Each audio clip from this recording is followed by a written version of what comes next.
10 तक हमने किया था। क्वेश्चन नंबर 11 भी उसी तरह 10 की तरह ही है, यानी हमें एक कोई इक्वेशन दी हुई होगी, ठीक है, उसका कोई वो रूट बता रहा है। अब इसकी स्टेटमेंट ज़रा पढ़ें तो एक इक्वेशन दी हुई है ये वाली, F of X is equal to x3 + 2x² + kx + 4। एक रूट उसका दिया हुआ है। रूट कैसे, हमने कहा था कि रूट ऐसे होगा कि जो हम x माइनस ए या ए कौन था, एक ए वही नंबर होता है जो रूट होता है, ठीक है। तो हम लिखेंगे, आप ए में अगर नहीं पढ़ना चाहते तो आप सिंपल लिखें कि x - 2 = 0 एंड x = 2। ये हमारा एक रूट है। अब क्वेश्चन में ही जब बता दिया गया है, जैसे कि क्वेश्चन नंबर 10 में हमें बताया था कि हमारे पास जो रिमाइंडर आता है ना, वो रिमाइंडर हमारे पास ऊपर वाले इक्वेशन में ये रिमाइंडर 1 था। सिमिलरली अब रिमाइंडर चेंज कर दिया है, ये रिमाइंडर 14 लगाया हुआ है। तो आपने वही जो रूट है, ये जो रूट है हमारा, आप x की जगह वही इस इक्वेशन में डाल दें और फिर लिखें उसका जो रिमाइंडर आपको मिलेगा वो 14 है। तो यहाँ k की वैल्यू फाइंड करनी है, बस इस इक्वेशन को सॉल्व करें और आपके पास k की कोई ना कोई वैल्यू निकल आएगी। ये जैसे कि हमने क्वेश्चन नंबर 10 अगर आपसे हो गया है तो 11 भी उसी तरह से ही है। क्वेश्चन 12 के अंदर है कि फैक्टराइज करें किसी पॉलिनोमियल को बाय सिंथेटिक डिवीजन।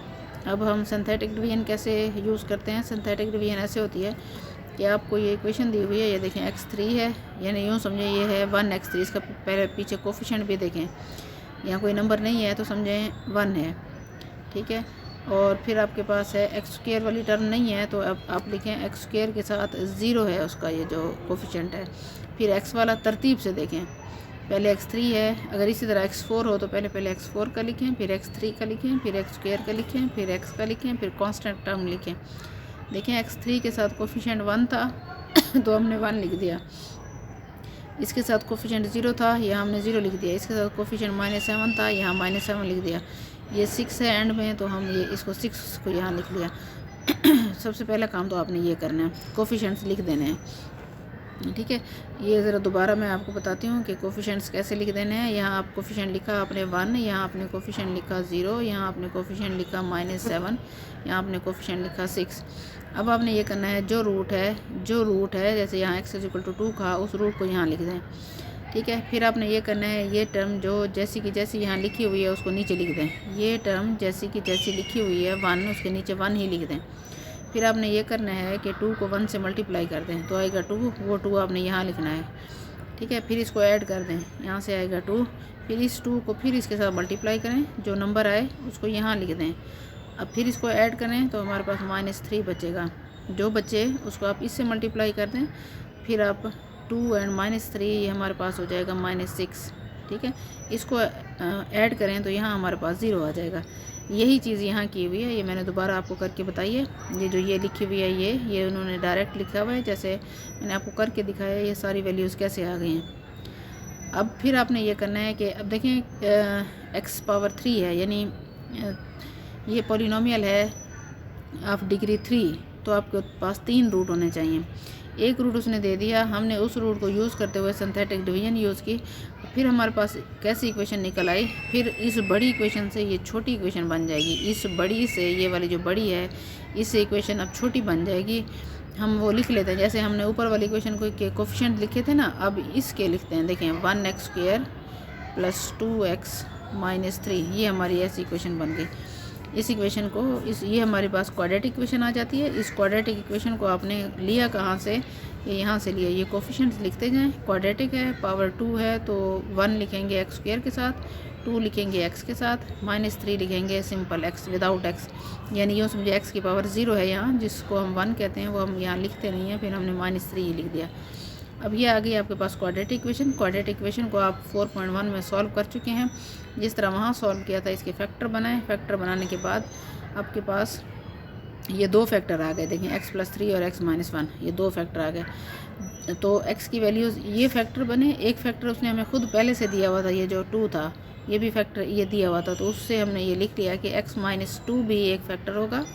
ये 2 की वजह से x-2 लिखा, बाकी 2 फैक्टर ये वाले हैं। ये हमारी है फैक्टराइजेशन, और ये सिंथेटिक डिवीजन से हमने फैक्टराइजेशन की है, ठीक है। ये हमारा था जी क्वेश्चन नंबर 12। क्वेश्चन 13 देखें, 13 में भी अभी जैसे हमने किया वही रूट्स ही फाइंड करने हैं। आपको जो ये गिवन इक्वेशन है उसका कोफिशिएंट देखें, इसका कोफिशिएंट 1 है, इसका फिर 0 है, इसका 28 है, फिर 48 है, यही सारी चीज़ें हमने यहाँ लिख ली है। देखें ये कोफिशिएंट लिखते गए। फिर क्या करना है आपने, x इज इक्वल टू -4, तो -4 जो है आपने वो -4 लिखा, एक फैक्टर उसने दे दिया है, बाकी 2 आपने फाइंड करने हैं। 2 क्यों होंगे बाकी, क्योंकि एक दिया हुआ है, ये है इक्वेशन 3 पावर में, तो 3 रूट्स निकलेंगे। जो दिया हुआ है उसको हमने यूज़ किया, वही जैसे मैंने अभी आपको बताया वही काम करें। क्या क्या बताया था कि पहले कोफिशिएंट लिखें, ये 1 आ गया, ये 0 आ गया, ये माइनस का 28 आ गया और ये माइनस का 48 आ गया।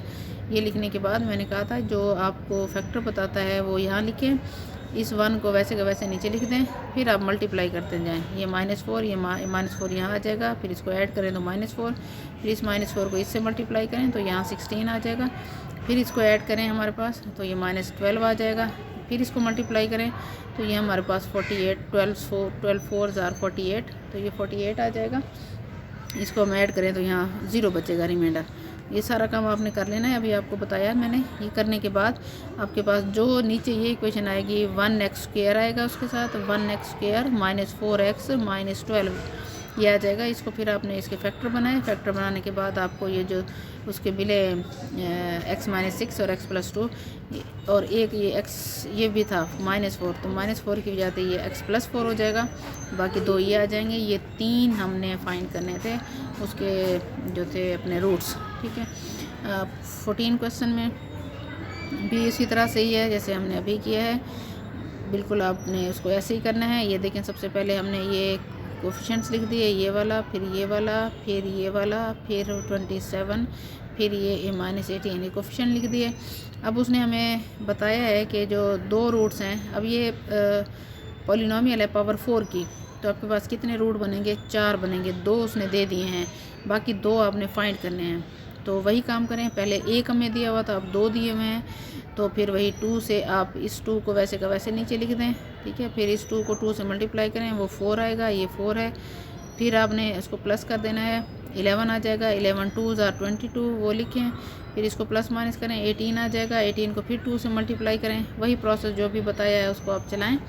और फिर क्या करना है आपने, ये 2 रूट्स तो निकल आए, बाकी 2 कहाँ से निकलेंगे, एक क्वाड्रेटिक इक्वेशन बना लें। वो कैसे बनेगी, ये 2x², 5x और ये 3 ये बन गया। इसको आप फिर फैक्टराइज करें, 2 आपको फैक्टर इसके मिल जाएंगे। 2 उसने फैक्टर पहले से दिए हुए हैं, 2 आपको अब मिल गए, 4 फैक्टर बन जाएंगे। देखिए ये 2x + 1 भी आपको मिल गया और 2x + 3 भी आपको मिल गया, ये वाला। बाकी जो है ना वो बाकी हमारे पास ये 2 रूट्स थे, तो ये x -2 भी मिल गया और ये x + 3 भी यहाँ से मिल गया, ये हमारे रूट है। अच्छा 15 क्वेश्चन में ऐसे है कि आपने इनके इसमें इक्वेशन में जो है ना आपको यहाँ p और q की 2 वैल्यूज़ दी गई हैं इक्वेशन में, तो p और q की अब आपने वैल्यूज़ इस इक्वेशन के अंदर फाइंड करनी है। रूट आपको बता देगा कि x + 1 और x -2 इसके 2 रूट्स हैं।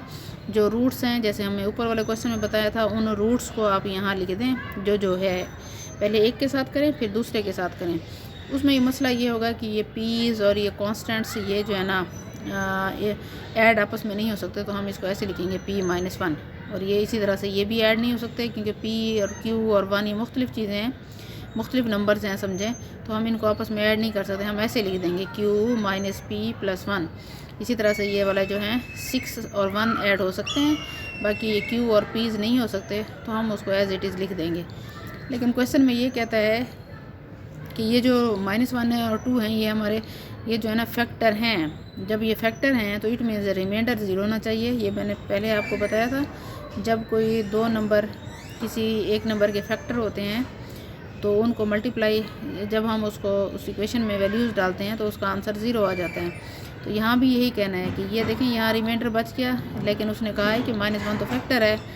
यहाँ भी 2 हमारे पास 2 को जब हमने इसके साथ ऑपरेट किया तो फिर हमारे पास ये बच गया q + p + 3, ये भी रिमाइंडर है। अब ये जो दोनों रिमाइंडर हैं दोनों रिमाइंडर